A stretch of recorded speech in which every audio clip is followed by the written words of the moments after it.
This is the 2025 Land Rover Defender Sedona Red. Is there anything missing?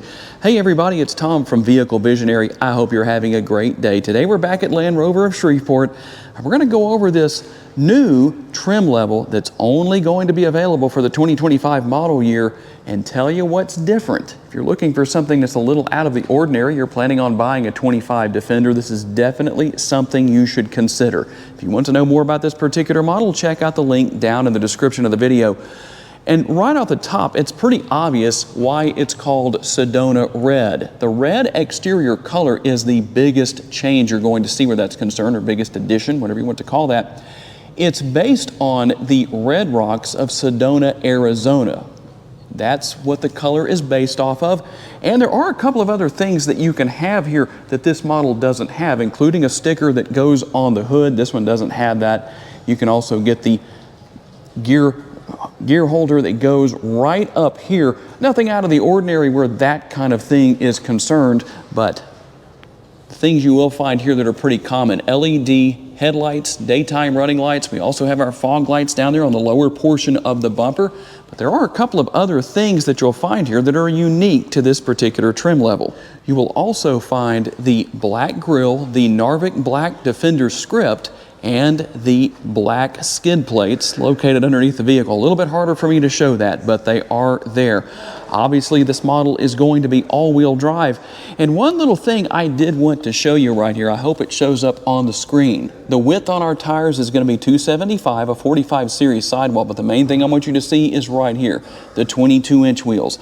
Somebody will probably say something if I don't show that in the video. So these are the 22-inch gloss black wheels. Now, one thing that is here that I know a lot of people are going to like is we have basically every feature you want with these side view mirrors. They're power adjustable, they're power folding, they're heated, and you also have your blind spot monitoring built in. And just so you can see everything in action, there are the turn signal indicators turned on with the power folding feature on the side view mirrors in action as well. We'll also have our roof rails up top. You're going to have a panoramic sunroof. We'll get a look at that later in the video. And for those who want to know, here is the remote. No changes where that is concerned, nothing out of the ordinary as far as this particular trim level goes, but if you were curious, there you go. We'll finish things off here with something that I know is a big deal for a lot of people on any vehicle, and that is going to be the presence of a full-size spare tire. Very easy to access. You don't have to pull it out of any area of storage here in the rear cargo area. It's not located underneath the vehicle, so it's very helpful where that's concerned. And we'll finish things off here with our tail lights. Something that I really like how Land Rover has kept a lot of the original look of the original Defenders, but still given it a modern look overall. This is a mild hybrid electric powertrain. We have a 3-liter 6-cylinder engine under the hood that puts out 395 horsepower and 406 pounds-feet of torque. All of that is mated to an 8-speed automatic transmission. What about our MPGs? Let's go right here and take a quick look. We're going to find 18 city, 20 highway, 19 combined, and 5.3 gallons of gas per every 100 miles driven. I know sometimes people want to see some of the information on the window sticker. I'll try and remember to put this up on my Instagram account so you can actually see the whole sticker, but there's a quick look for you at everything as far as this particular model goes. And if you're curious to know, there is not capless fuel fill here. You have a good old-fashioned gas cap. I know there are some people who would rather have that. And if you're also curious about the gas tank size, it's 23.8 gallons in size. You can tow a respectable 7,716 pounds with this Defender. You might notice that the rear is pretty high up off the ground, and that could have some advantages, but if you needed to lower it, well, being that this is riding on air suspension, that's very easy to deal with via the 2 switches right here, or 2 buttons right here. This button raises it, this button will lower. So I'm going to push that. I don't know if my microphone is picking up the sound of the air being released, but you'll definitely be able to see the difference in the overall height of the Defender as we take a look from this vantage point. When it comes to cargo capacity, we're looking at 10.2 up to 35.8. and 44.6 up to 76.1 cubic feet. Now I'm going to show you something in just a little bit. I will lower these seats, but I want to show you exactly how that works, because you can lower them completely flat, but there's a trick to that. We're going to look at that shortly. Now you will have some cargo lighting back here. That's always a good thing to have. I like that it's not only on both sides, but that it's angled towards this area. It's not just flat right here, the way a lot of vehicles have it maybe up here. It's angled towards the interior. That's always a nice thing. And you'll also find the tools to change the spare tire on, or put the spare tire on if you need to do that, and a little bit of extra cargo capacity underneath the floor right here. When it comes to folding these rear seats down, like I said, there's a couple of different little tricks you can use here. First of all, you can lower the middle seat right here. Just a pass-through basically is what you will be creating. So that could have its advantages if you still need to have a passenger in each seat. I like the fact that you're able to pull the seat cushion up like this, and then you can pull on the release right here and fold the seats flat. But there is one more little trick I need to show you about, something that has changed for 2025 where all of this is concerned. I really like the design with the headrest here on the center seat, where all you have to do is push that button. But here's what has changed. So I wanted to leave the headrest out here for just a second so I can show you something on how to do this. It's kind of hard to do one-handed, so I'm not going to attempt that, but you need to push both of these buttons in. There's now one on each side, and then you can lift the headrest out as I have done. Why they changed that and made it that way, I don't know. It should be just like this, just complicated things a little bit. And there is a panoramic sunroof. There is a shade that can be drawn forward when needed, or leave it open. That front portion does open as well. One thing that's interesting here is the fact that we have the Safari windows, but kind of hard to see out of unless the rear seat passengers look to their right and to their left to take advantage of that. It just seems like it would be better to have it in this area maybe, but with the panoramic sunroof, you almost don't need those. And we'll also find plenty of room in the door bin right here. A lot of space there, as you can see, and a nice, large, comfortable armrest. We're going to have our typical exposed screws right here, nothing out of the ordinary. And the grab handle right here, while this is not a vehicle that's super high off the ground, it's just nice to have that to grab onto to get in and get out. We'll also find the rear seat pockets, more of a net style material, but it is there. And we'll also find that we have some USB connectivity down here, our buttons for our heated seats for the rear seat passengers, and obviously rear air conditioning vents, which seems to be a high thing to have, a high item to have on most people's lists. And how about that popular question that people often ask in the comments section because they failed to watch the entire video? What is the sticker price? I always give that in these videos, but some people are too impatient to find it. $85,125 is the sticker price. Let's see what else you get for that price. Power adjustable seats for the driver and the passenger, heated and ventilated. Nice large armrests and door bins for the front doors.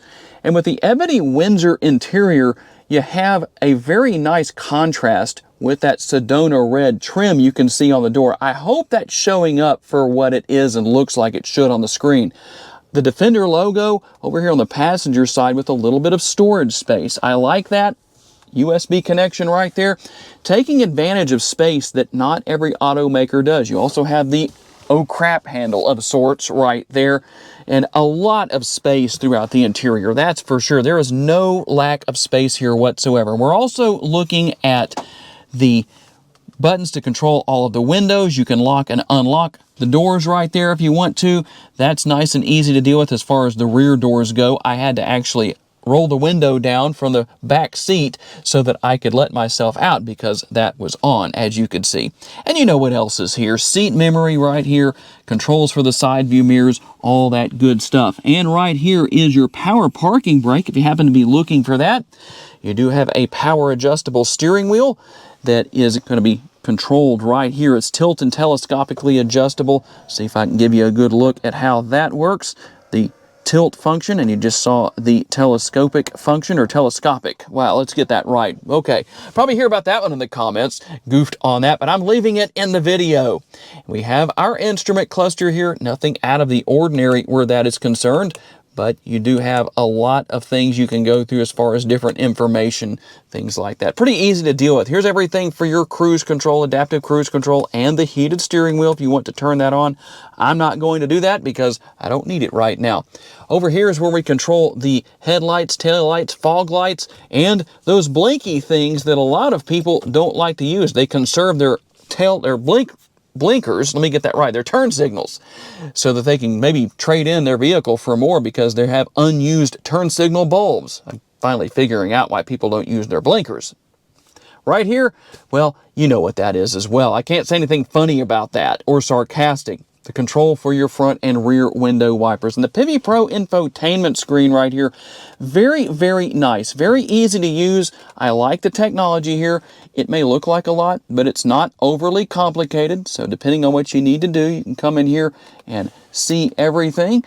You can wirelessly pair your smartphone, and you have Apple CarPlay and Android Auto. You can go in and look at so many different areas of the vehicle, basically every potential view, depending on what you need to see. That's always nice to have. The 360-degree view camera can come in very handy. You can zoom in, as you can see right there. That's one of my favorite features here. You can also go to the off-road view, and that can actually help on-road. If you're in a situation where maybe you live somewhere where there's been a hurricane and you're wanting to make sure that you can drive over something that might be in the road, well, that's how you're going to find out. You can see it much easier that way. And we'll hit the gear icon right down here, and we can go to a few different features as far as that goes. If you want to go into your auto theme right there, light theme, we can do that. Dark theme, you can go to auto, whatever you want with that, in case you were curious what that is. Audio, you can make your adjustments and tune that to your liking right there. We can go to all and see everything here. Pretty easy to figure out, like I say, so you really don't have to worry about that being overly complicated. Now I'm going to go right here and show you a couple of other things just so you can see what is here depending on what you need to do. We can go right here. Depending on your situation, well, everything you need to know is here or need to gain access to. Valet mode is right there. Climate, seats. We're going to go right there and see what we have with our seats. So we can turn heat on if we need to. And then we'll go back here one more time and see, there's Apple CarPlay and Android Auto, as you can see right there, even though I don't have anything on where that's concerned. And the shifter. Unusual, but I think it works. It's not a push button shifter, so that should make everybody very happy where that's concerned. And down here with our dual zone climate control, there's actually more controls than just that. If you want to turn on or off your auto stop start, there it is right there. And then to change things such as the temperature, we can do that right here. We can also go over here and push that button that allows us to change the fan speed. So depending on what your situation is and what you want to do with that, there you go. There's the button for turning the radio on and off and adjusting the volume, the button for starting and stopping the engine. Now, one thing that is unique here is what we have right here. I haven't seen these before. Basically, a little area that these actually are inserts right here where you can store things if you want to. So instead of having this area open right here like it normally is, it's actually closed off. So kind of an interesting thing. I haven't seen that before. Maybe some of you have. We do have all the space inside. We also have our cup holders and plenty of room within the center console. Also our upper console. I'm going to take a quick look at that for you. Here's how you open and close the sunroof, and that's how you will change the positioning of that power shade that I mentioned to you earlier in the video. Okay, tell me what you think about the 2025 Land Rover Defender Sedona Red. Is it a trim level you might buy? Curious to know. I do want to say a special thanks to my friends at Land Rover of Shreveport for loaning me this Defender for the day here in the showroom. The reason we filmed in the showroom today, mainly because it's so windy outside, and I didn't want that to affect the audio. So I appreciate the opportunity to do that. I also want to thank all of you who were kind enough to take the time to watch and give me the opportunity to give you a vision for your next vehicle. If you enjoyed this video, please make sure to hit the like button. That helps me out a lot. Make sure to subscribe. That way you don't miss any future videos. And if you would like to learn about additional vehicles you may wish to consider purchasing, check out the video that's on the screen right now, and I'll see you there.